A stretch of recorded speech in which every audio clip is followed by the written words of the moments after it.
예도입니다. 존재의 숲에 새소리가 들리고 있습니다. 비가 오다가 그쳐서 그런지 실록의 향기는 더 상쾌한 느낌을 줍니다.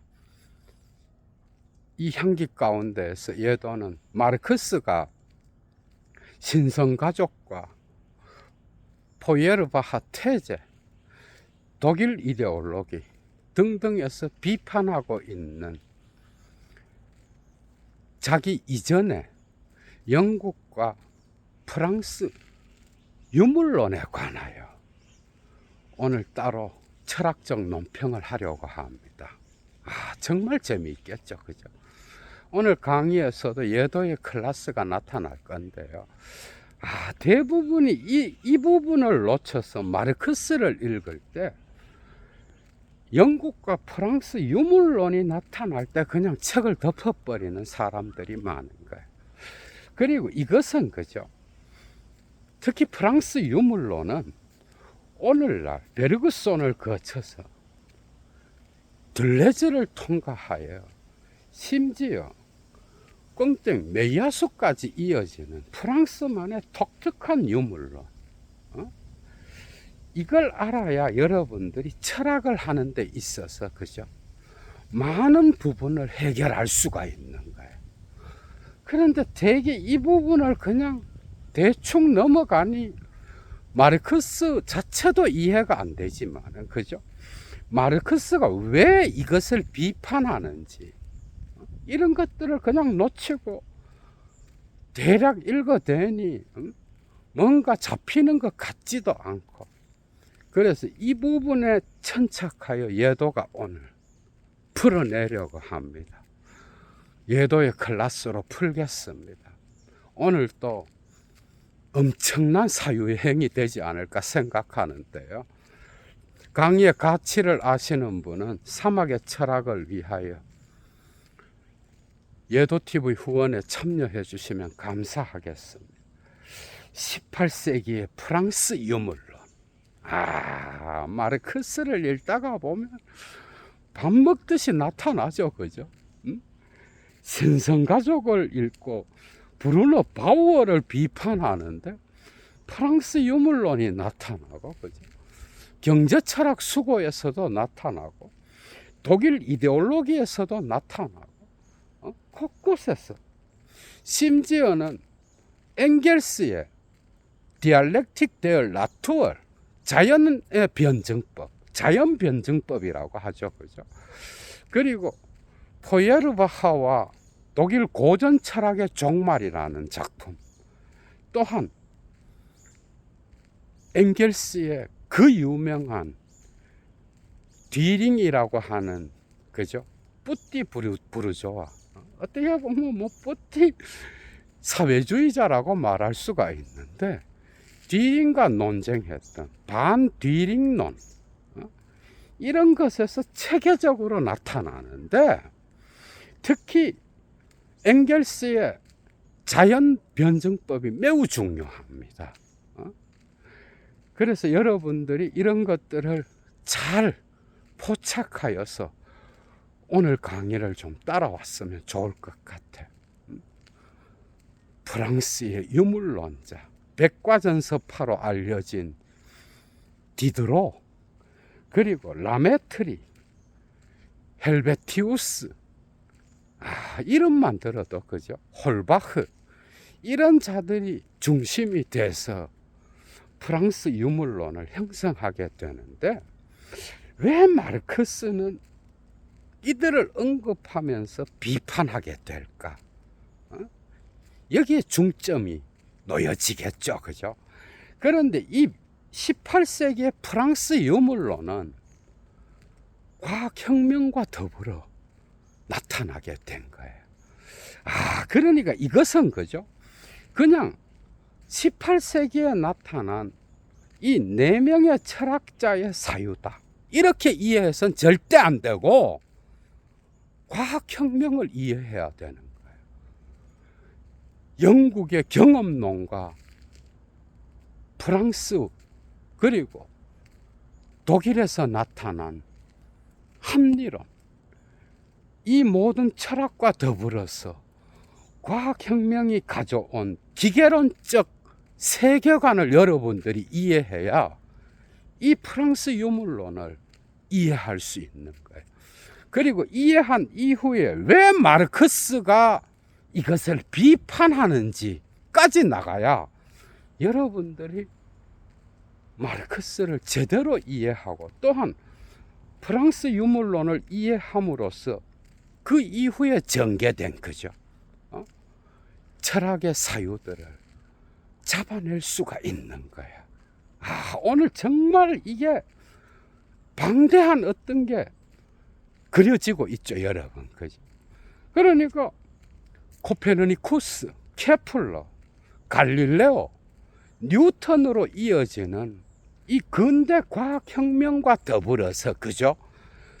이제 유물론적 사고가 중세의 신학으로부터 풀려나서 영국, 프랑스, 독일에서 막 나타나기 시작하는데, 특히 홉스의 리바이어드 이런 작품에서도 자연 상태의 인간을 그리면서 자연의 유물론을 이야기하죠. 그죠? 베이컨 역시도.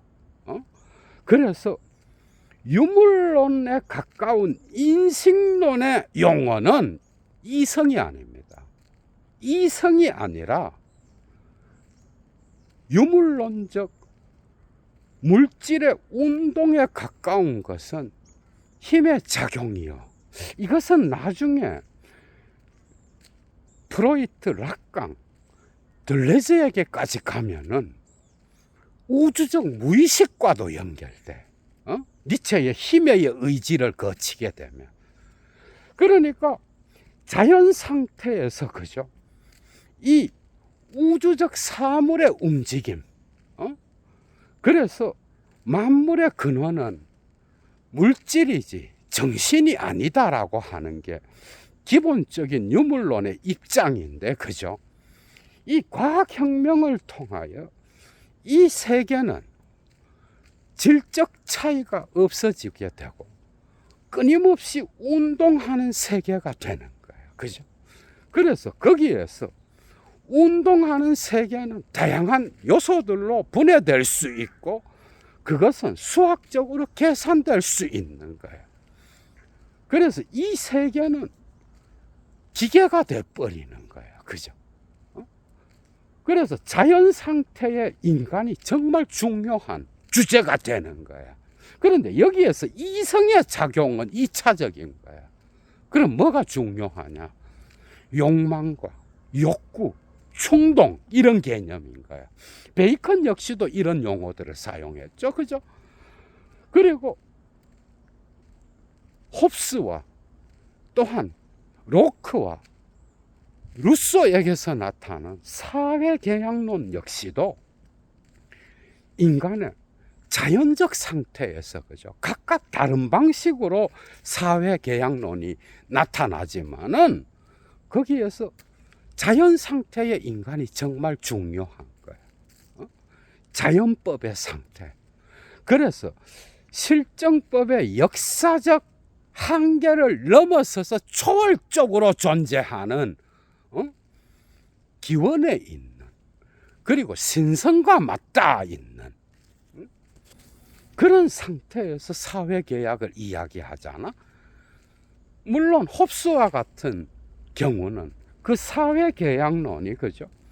철저한 만인에 대한 만인의 투쟁, 인간은 다른 인간에게 늑대라고 하는, 그죠? 그래서 이 늑대를 잡기 위해서는 절대 권력이 필요한데 그게 리바이어던과 같은 국가인 거야, 여러분. 물론 홉스와 그리고 루소, 로크의 사회계약론은 다른 방식으로 나타나지만은 자연 상태의 인간은 정말 중요한 거야, 그죠? 그래서 이 자연 상태의 인간은 가장 기본적인 욕구를 갖고 있는데 그게 바로 자기 보존 본능인 거야. 그래서 무의식과 연결될 수 있겠죠. 그죠? 그러니까 자연 상태의 인간을 강조하고, 그리고 자연의 변증법 안에서 나타나는 물질의 움직임이 언제나 전제되어서 사유하게 된 거야. 그러니까 신이 살아있게 되면 어떻게 돼? 신이 이 우주를 다스리고 신의 뜻에 따라서, 그죠?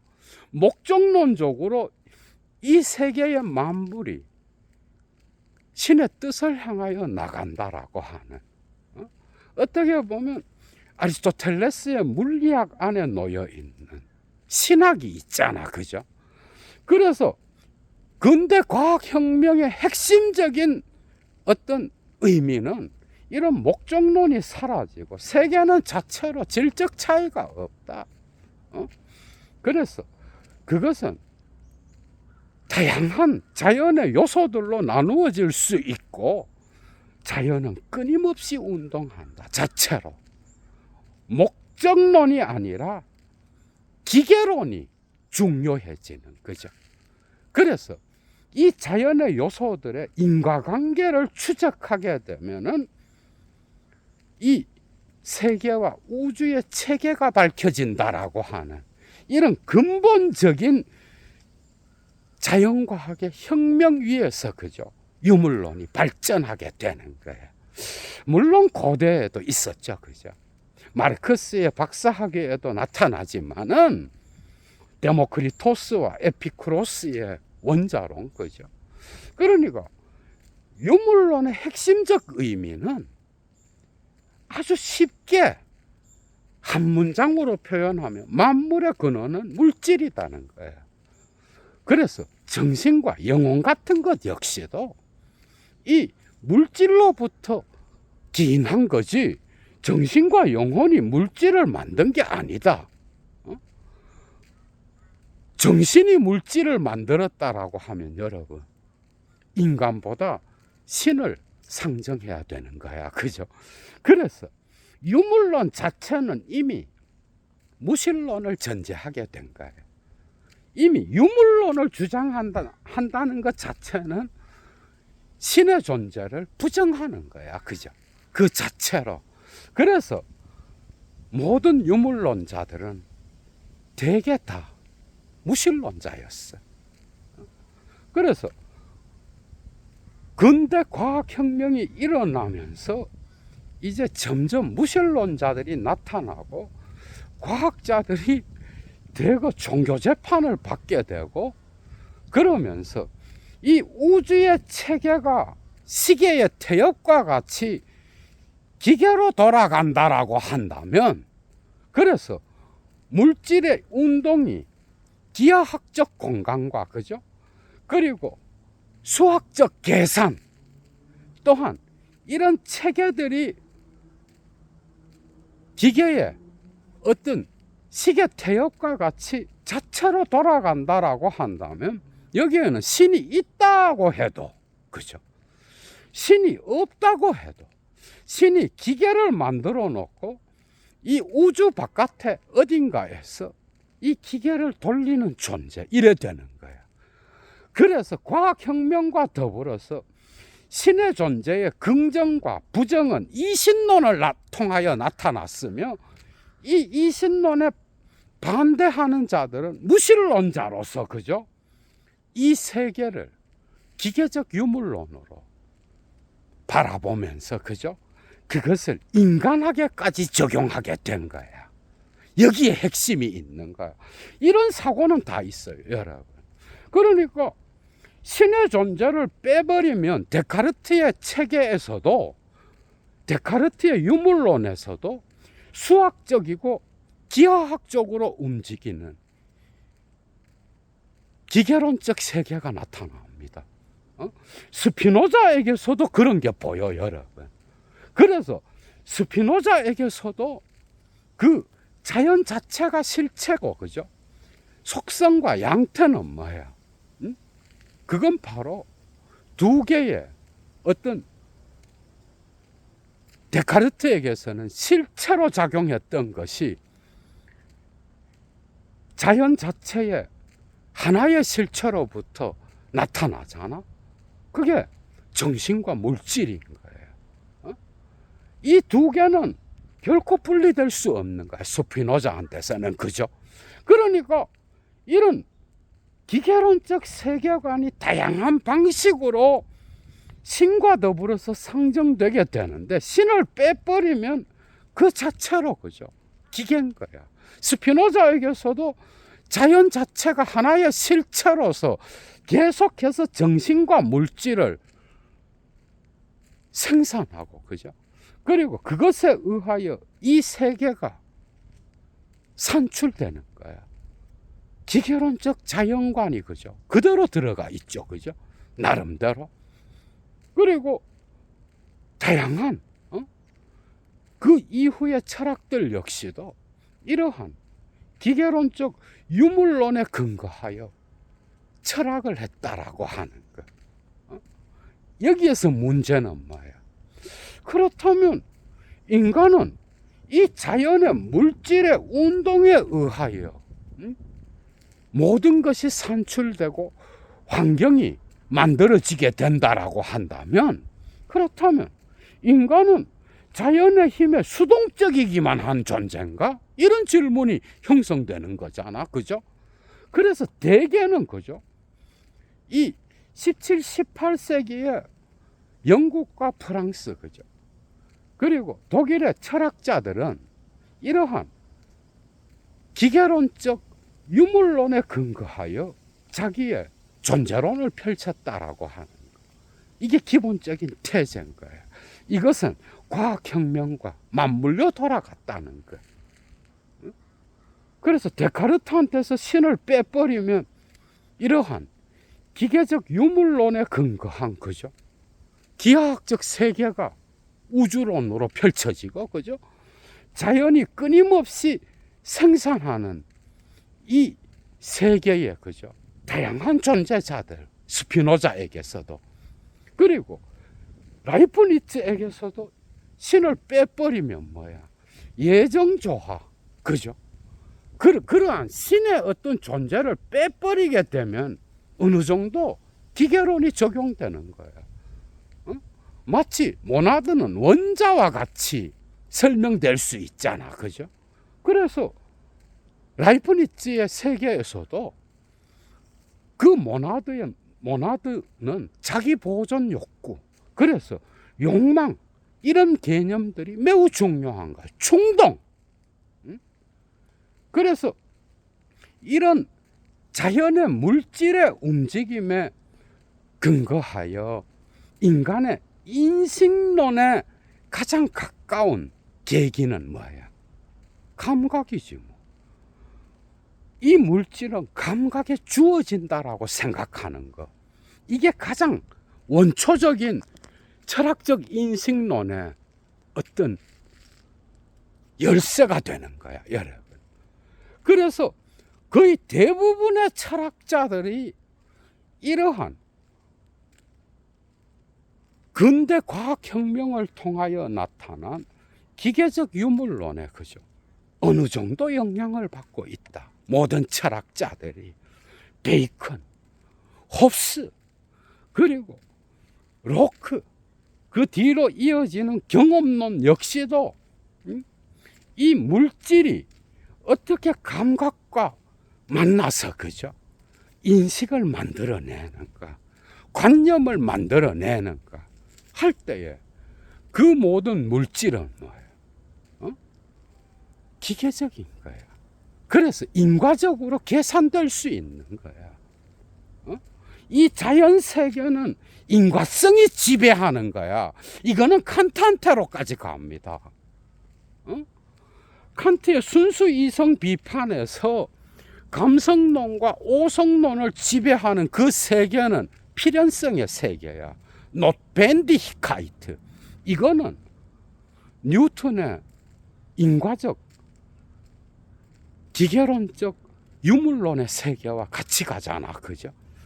그래서 칸트의 오성의 범주에서 인과관계는 매우 중요한 역할을 하게 되는 거야. 물론 칸트는 그렇다 그러면 인간은 단지 이러한 물질의 세계의 인과관계의 힘에 귀속되는 그런 존재이기만 한 건가? 칸트는 뭐라 그랬어요?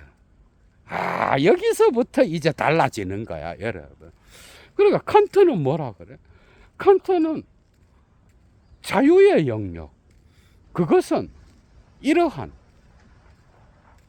자연과학에 수학적으로 계산할 수 있는 기계적 유물론의 세계에, 그죠? 인간의 자유는 귀속되지 않는 거예요. 그래서 필연과 자유는, 그죠? 변증론에서 안티노미, 이율 배반을 일으키는 거야. 순수 이성 비판 뒤쪽 부분에서 세 번째 주제가 필연과 자유의 이율 배반인 거야. 그래서 실천 이성 비판으로 가잖아, 그죠? 이 자유의 개념, 이것이 이제 인간의 능동성을 말하는, 단지 자연의 체계에 귀속되지 않으면서 인간이 자유를 말하면서 진정한 인간으로서 태어나는 것은 단지 이 세계의 자연의 유물론적 체계에 갇히지 않는 거예요. 그 인과관계에 귀속되고 거기에 제한받지 않는 거, 그게 칸트에게선 자유의 개념이었던 거예요. 이런 방식으로 모든 철학들이 신을 빼버리면, 그죠? 어느 정도 그 자연의 체계 안에서 나타나는 기계론적 유물론, 거기에 자기의 물리적 체계를, 이 세계의 물리적 움직임을, 그죠? 상정하고 있다라고 하는 것. 아니나 다를까, 이런 18세기의 무신론적 유물론자들이 프랑스에 대거 나타나는 거예요. 헬베티우스, 그 다음에 라메트리, 디드로, 그리고 또한 다양한 방식으로 이러한 기계적 유물론을 통하여 인간학을 설정하려고 했던 거죠. 홀바흐와 같은 그런 인물들, 이런 인물들이 기계적 유물론에 근거하여, 그죠? 인간학을 전개했는데, 이게 이제 마르크스의 비판의 대상이 되는 거야. 마르크스가 이들을 그냥 다 까버리잖아, 그죠?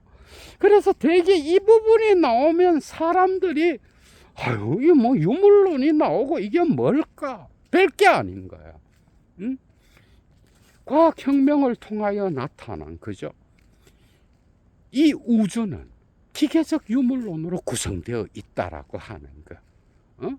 물질이 정신보다 앞선다라고 하는 거. 그리고 신체가 영혼을 결정하는 거지, 영혼이 신체의 욕망을 지배하고 그리고 그것을 통제하는 게 아니라고 하는 거. 신체와 영혼은 구별되는 게 아니라 또 다른 신체가 바로 영혼이라고 하는 거. 이런 논쟁들, 이게 바로 니체의 자라투스트라에도 나오고 니체의 다양한 작품에도 나오잖아, 그죠? 신체는 영혼을 움직이는 힘인 거야, 니체에게서도. 이런 점에서는 프랑스 유물론자들과 같이 가는 거야, 니체 역시도. 여기에 정신분석학이 들어오는 거죠, 그죠?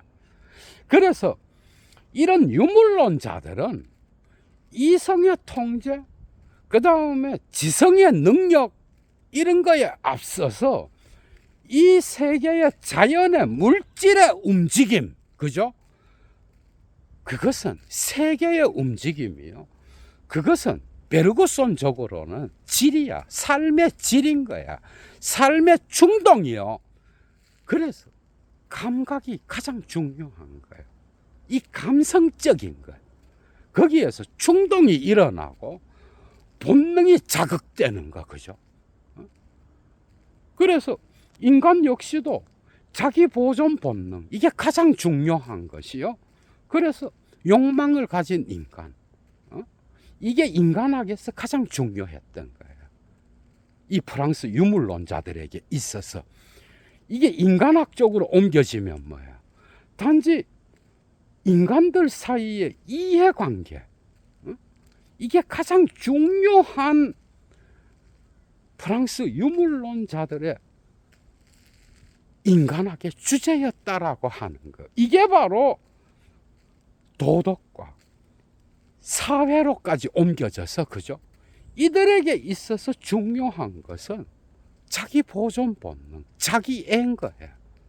그래서 자기애, 자기를 사랑한다는 거, 아무후트 스와 자기애는 바로 물리법칙에 적용하면은 관성과 같은 그런 거야, 그죠? 그러니까 이런 방식으로 어떤 이 우주의, 이 세계의 기계적 유물론에 따라서 인간학을 설정하게 되는데, 가장 중요한 게 자기 보존 본능, 자기애, 그리고 자기애를 유지하기 위한 이해관계, 이런 것들이 사회 체계를 이룬다라고 생각했던 게 이런 프랑스 유물론자들이었어요, 여러분. 그래서 디드로 역시도, 그죠? 자연의 체계, 자연을 설명하는 그런 글들에서, 아니, 이 원론자들이 영혼이 먼저냐, 아니면 신체가 먼저냐, 물질이 먼저냐, 정신이 먼저냐라고 말하는데, 이 질문 자체가 웃기는 거다. 이 질문 자체는 질문이 잘못된 거다. 그 자체로 중요한 건 뭔가 하면은, 가장 중요한 것은 신체가 먼저냐, 영혼이 먼저냐, 이걸 필요로 하지 않는 이유는, 여러분들이 영혼 없는 신체, 신체 없는 영혼을 생각할 수 있느냐? 신체와 영혼은 분리될 수도 없고, 몸 자체가 없으면 영혼도 없다. 오늘날까지도 어느 지점에서 뇌의 어느 부분에서 정신과 이 뇌의 유물론적 특징들이 갈라지는지 아무도 밝혀낸 자가 없다. 추측할 뿐이다. 어떻게 해서 뇌의 유물론적 신체로부터 사유가 발생하는지는 어느 누구도 말한 적이 없다. 이런 방식으로 그 당시에 논쟁을 한 거야, 다. 그래서 물질로부터 정신이 발생했다라는 거예요. 여기에서 신은 당연히 없어지죠, 그죠? 그런데 이런 유물론의 문제가 뭐야? 이런 유물론의 문제는 오늘날의 정신분석학에 의하여 또 확증되는데요. 이게 마르크스는 정신분석학을 몰랐기 때문에, 이 부분은 정말 철학자로서 볼 때는 많은 사유를 요청하는 거야. 그러니까 이렇게 되면은 인간의 물질적 욕망, 그죠? 그리고 물질적 감각, 물질은 가장 인간의 신체에 밀접하게 주어지는데, 그것에 의하여 수동적으로 움직이는 존재이기만 한 건가? 이래 되는 거야. 인간이 물질에 의하여, 물질의 충동에 의하여 수동적으로만 영향을 받는다면, 그렇다면 역사를 움직이는 그 힘은 누구겠는가? 이게 이제 해결이 중요해지는 지점인 거야, 여러분. 이해가 되죠, 그죠? 그러니까 아니, 그냥 물질의 운동과 이 세계가 기계적 유물론으로 구성되어 있다라고 한다면 인간의 감각 역시도 그것에 맞추어서 자기 보존 욕구를 위하여 뭐 스피노자에게는 꼬나토스로 나타나지만은 거기에서 단지 어떤 신적 존재를 빼버리면 어떻게 해야 돼요? 그냥 욕망과 욕구와 충동이 중요해지는 거잖아. 그죠? 감각과 직관이 중요해지는 거야. 그런데 이런 인간학의 문제는 그냥 물질의 운동에 의하여 수동적으로 영향을 받기만 하는 그런 존재가 되는 거야. 그래서 마르크스가 이걸 비판해야 됐던 거야, 여러분. 그러니까 프랑스 유물론에서 나타나는 인간학, 그죠? 그건 역시도 자기 보존 본능, 자기애, 그리고 타인과의 관계 안에서 잘 살아가기 위해서 이해관계가 중요해지는 거야. 그러나 그것은 신체의 욕망에 의하여, 그죠? 통제되는, 그래서 유물론자들이었던 거야. 이게 이제 프로이트한테 적용되면 어떻게 돼? 락강, 응? 이런 무의식에 적용되면 니체의 철학에도 이게 있잖아, 그죠? 칼 융한테서도 적용될 수 있어. 적용되면 어떻게 돼? 그건 바로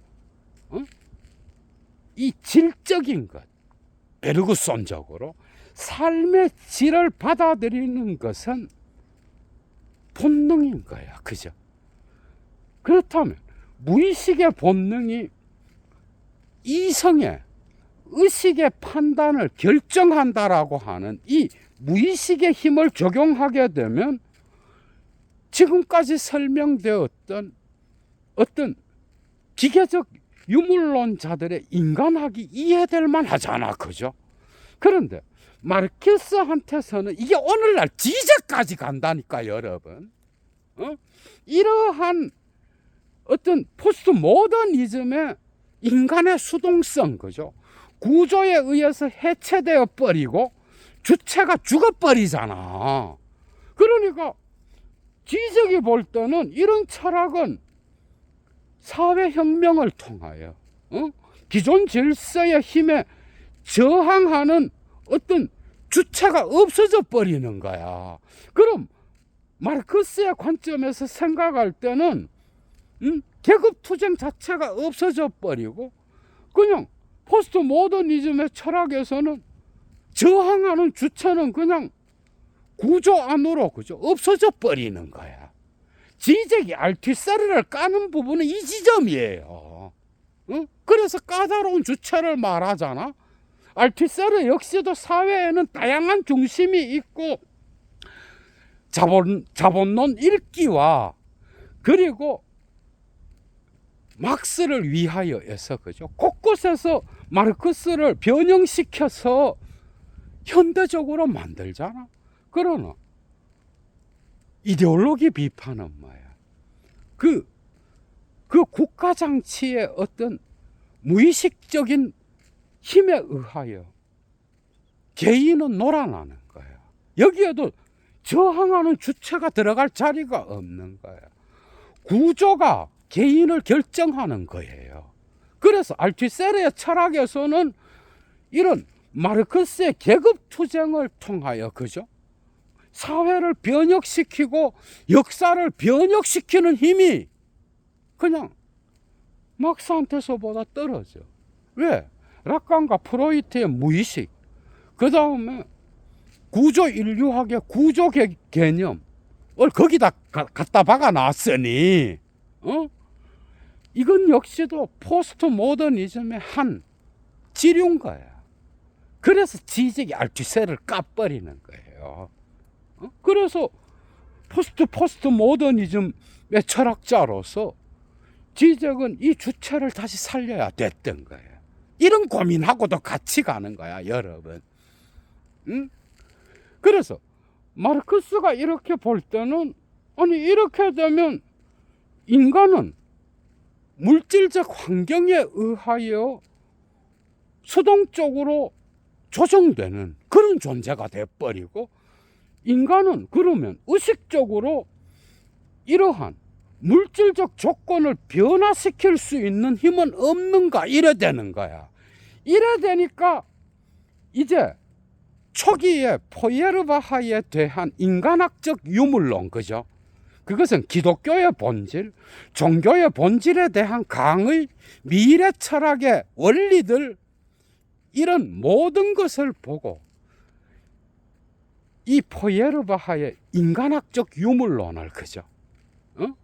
높이 평가하는데 이 유물론 역시도 단지 종교를 통한 인간의 소외를 말하면서 뭔가 인간을 능동적인 역사의 어떤 힘으로서 표현하는 것 같았는데 보니까 그건 역시 종교적 인간 안에서 수행되는 추상적 인간. 그래서 포예르바하에게서의 어떤 종교 비판을 통하여 나타나는 소외되지 않는 인간은 뭐예요? 단지 감성적 존재로서, 그러나 그것이 역사와 사회 안에서 살아있는 인간으로까지는 못 내려가는 그런 유물론인 거예요. 그래서 포예르바하 역시도 뭐예요?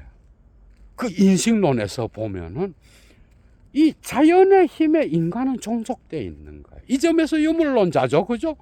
그래서 포예르바하 역시도 이성보다는 뭐예요? 자연의 힘에 종속된 감성적 존재, 직관을 중요히 여기는 거예요. 이거는 인간의 무의식적인 자연의 충동이거든. 그래서 같이 가는 거예요. 그래서 포예르바하도 그냥 까버리는 거예요.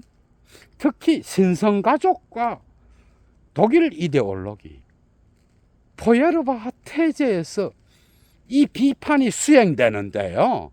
이런 것들은 이제 18세기 기계론적 유물론자들이었던 거죠. 프랑스 유물론자들을 비판하면서 같이 싸잡아 까버리는 거예요. 이 흔적을 그냥 없애버리는 거야. 이 기계적 유물론에 근거하여, 그죠? 인간을 단지 환경의 수동적 존재로 표현하는 이 자들의 철학은 역사적 유물론을 통하여 이 사회와 역사를 변혁시켜가는 인간학은 거기에선 찾아볼 수 없는 거예요. 노동하는 인간으로서, 창조하는 인간으로서 사회와 역사를 변혁시키고 만들어가고 창조하는 인간은 없는 거예요. 그래서 포예르바하에게서 그러한 어떤 유물론을 인간학과 더불어 이야기한다는 점에서, 그죠? 처음에는 높이 평가했는데 이건 역시도 역사와 사회로까지는 못 내려가는, 단순히 직관의 어떤 감성적 존재에 갇혀서 종교적 소외를 극복한 그러한 류적 존재로서의 인간, 그러나 사회적 실천을 통하여 역사를 변혁시켜가는 그러한 역사의 존재까지는 되지 않는 거예요. 그래서 주체적이지 못하고 단지 자연의 힘에 종속되어 있는 그런 유물론으로 그치기 때문에 마르크스는 여기에 칼을 대기 시작하는 거예요. 여러분 재미있죠, 그죠? 그래서 유물론자들이 왜 무신론자이며, 그리고 이들에게 인식론적으로 감각과 직관과 충동과 무의식의 다양한 기제들을 연상시키는 거죠. 자연의 힘, 니체의 힘의 의지, 쇼펜하우어의 삶의 의지, 그리고 베르그손의 어떤 삶의 질, 그죠? 엘랑비탈 자체, 그런 것들과 맞닿아 있는 거야. 들레즈한테서는 이게 우주적 무의식으로 표현되잖아, 그죠? 안티오이디푸스에서. 그러니까 이런 모든 것들이 연관되어 있는 거야. 마르크스가 가장 마음에 들지 않았던 것, 엥겔스와 더불어서, 그죠? 이 지점인 거예요. 단지 인간이 이런 기계적 유물론 아니면 물질의 움직임, 그것에 의하여 형성된 환경에 의하여 수동적으로만 반응하는 그런 존재라고 한다면, 그러면 지금까지의 문명, 지금까지의 과학혁명과 산업혁명은 어떻게 일어날 수 있었는가?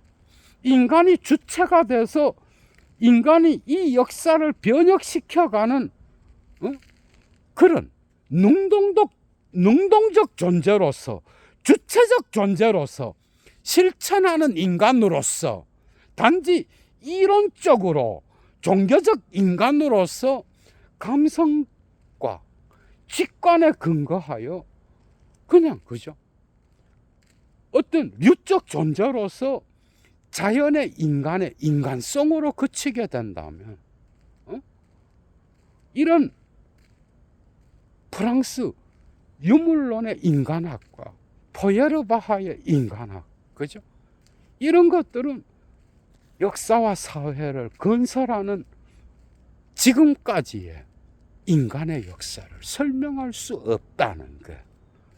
그래서 마르크스는 기본적으로 이런 물질이 정신에 앞선다라고 하는 유물론적 태제는 받아들이지만은 단지 그런 방식의 완전한 유물론자는 아니라고 하는 거.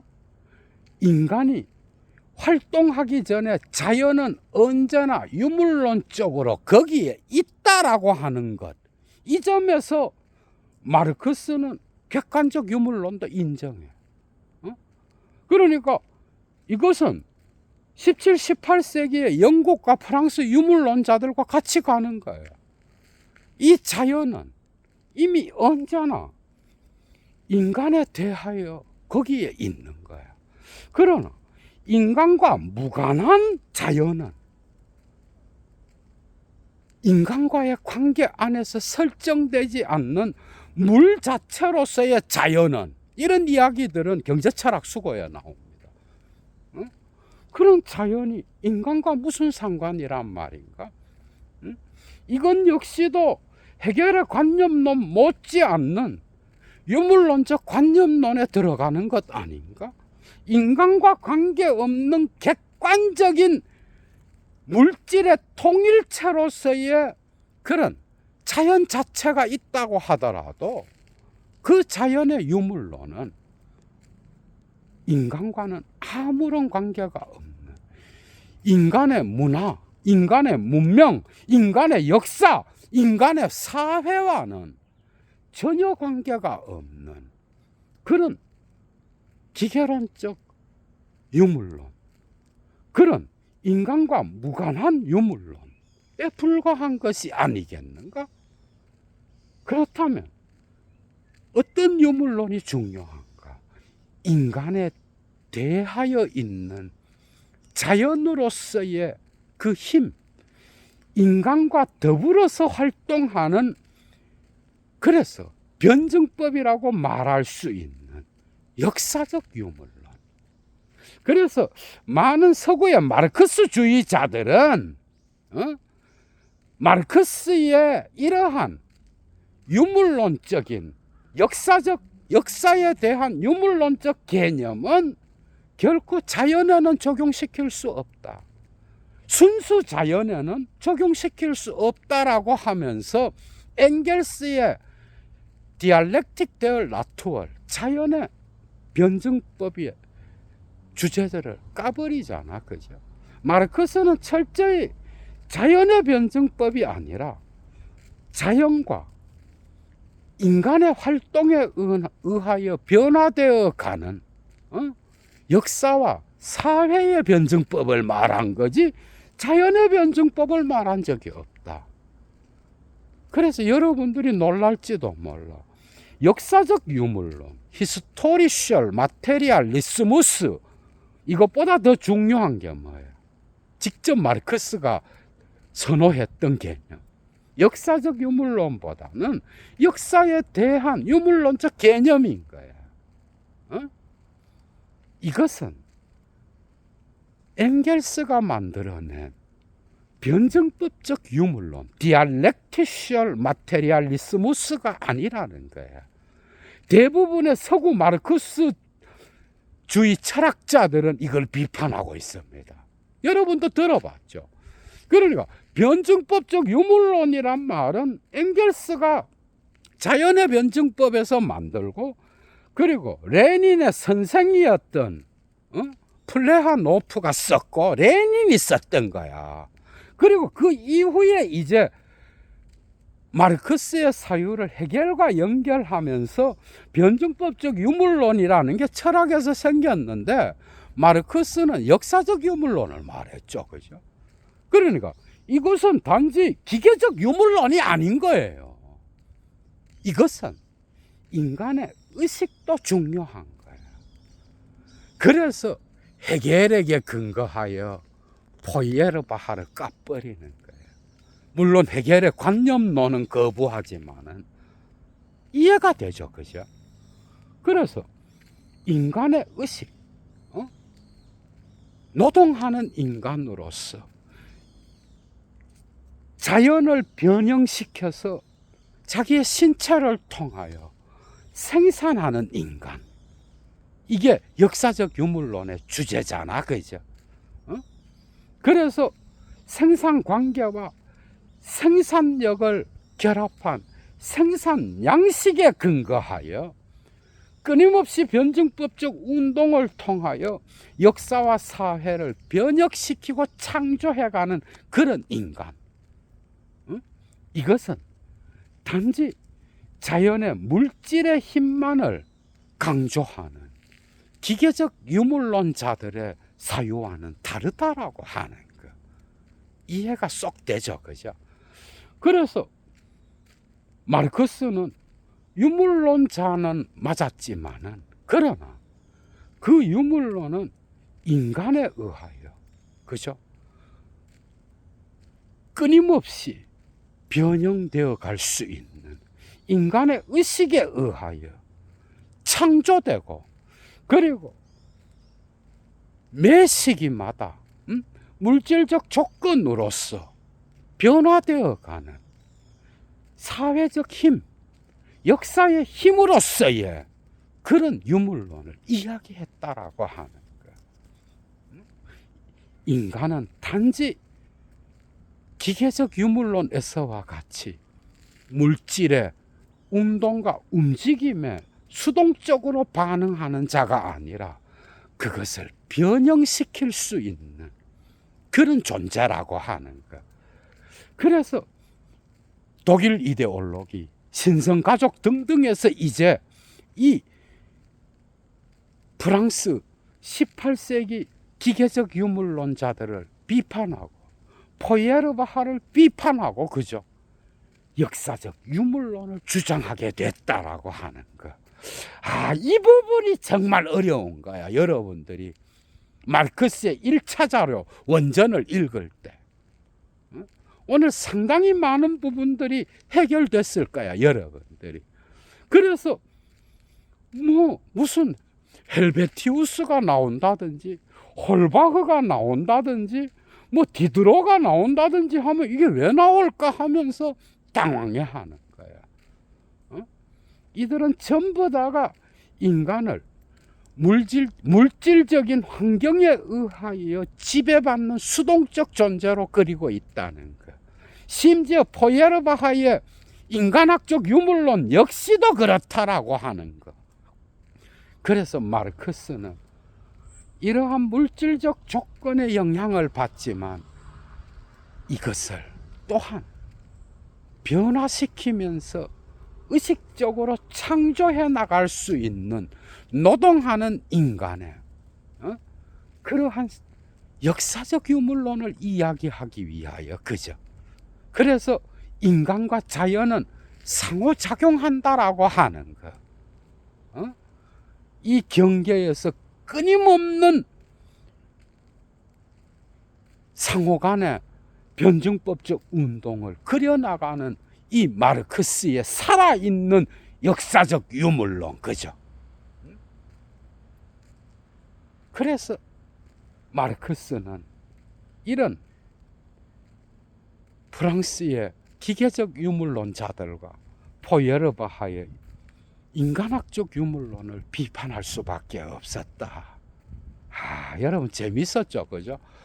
이런 것들이 전이해가 돼야 여러분들의 마르크스의 그죠 사유를 따라잡을 수 있는 거야. 최소한 신성가족, 그 다음에 경제철학 수고, 독일 이데올로기, 응? 얘도 물러갑니다, 여러분. 주스